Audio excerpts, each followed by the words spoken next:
I do have a couple other questions, chat, and this is, well, it's DC related, and this is from Variety. And I think you guys have already heard about this. I think this came out about less than 24 hours ago. Yesterday, let's just say. DC Fandome is not returning for fall 2022. This does not surprise me personally, chat. The DC Fandome virtual event will not be held this fall. Variety has confirmed for established in 2020 during the height of the COVID pandemic.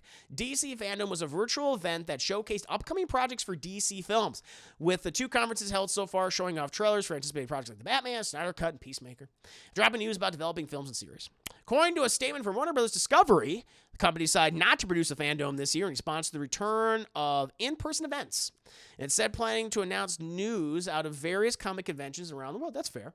With the return of in-person events, Warner Discovery is excited to be able to engage with our fans live at numerous Comic Cons around the world. It will not be scheduled in DC Fandome for 2022, DC's statement reads.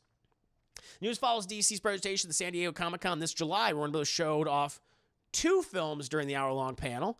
Dwayne Johnson's Black Adam, set to release this October, and Shazam sequel, Fear of the Gods, which was originally supposed to release this year, but was then delayed. And then, of course, they did not talk about the Flash movie of Ezra Miller, and they did not reveal any information on Aquaman and the Lost Kingdom, although those have both been pushed to 2023. Decision not to host Fandome also comes during a period of transition for DC at Warner Bros. Discovery, with the company attempting to find a producer to oversee film and television at the company and a role similar to Marvel Studios' Kevin Feige at Disney, which I'll be talking about in a bit. Dan Lin, producer of the Lego Batman movie, which I actually really like, is reportedly in contention for the gig. Other shakeups affecting DC at the moment include restructuring efforts at the company's streamer HBO Max, so I know about that, which has led to axing of the Batgirl film and the shelving of various animated projects and other live-action projects. One of the biggest developments projects, like the series Batman Cape Crusader. Listen, this kind of thing it doesn't sound good. It's like it's another thing canceled. Now, I kind of understand as to why they was like, well, again, they're still trying to figure, like, okay, they already showed off everything they probably want to show off for Black Adam. Shazam, probably show everything they want to show off for Shazam. They had Comic-Con for that. Okay. Aquaman, I guess they don't have anything they want to show for that. They still don't know how to pitch the Flash at this point. Yeah, I mean, I'm very curious how they're going to be marketing that movie in the future. Like, it's definitely, I think we can all, I don't know. I feel like they're going to release it. How they're going to market it, I have no idea. It's probably going to have a very unusual release, and how they're going to engage the press chat. And there's going to be nothing like it before. I don't know how they're going to do it. It's going to be very interesting. So yeah, and we don't know what the future of the DC. I mean, I guess we're getting Peacemaker season 2, but I don't think they've started filming anything yet, as far as I know. I'm not sure. So yeah, I mean, I actually understand as to why they canceled it, but at the same time, it just shows you, like, Jesus Christ, even though they say they want to have a sense of structure. Oh, and Blue Beetle, I guess they're not going to show anything of Blue Beetle either. They say that movie's going to come out. I'm like, yeah, we'll see.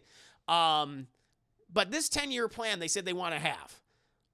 Again, they say they want to have a Marvel plan, someone like Kevin Feige. Maybe Dan Lin can be that person, but clearly that's not been put into effect yet. And it just makes everyone look sloppy. It makes everyone look bad at this point. It just further gives the perception that Warner Bros., Discovery Bros., DC doesn't know what they're doing. It's frustrating. It's frustrating as a DC fan, chat, because this property, as I talked about last night on various other platforms, it has so much potential, and god damn, it's still such a mess, chat.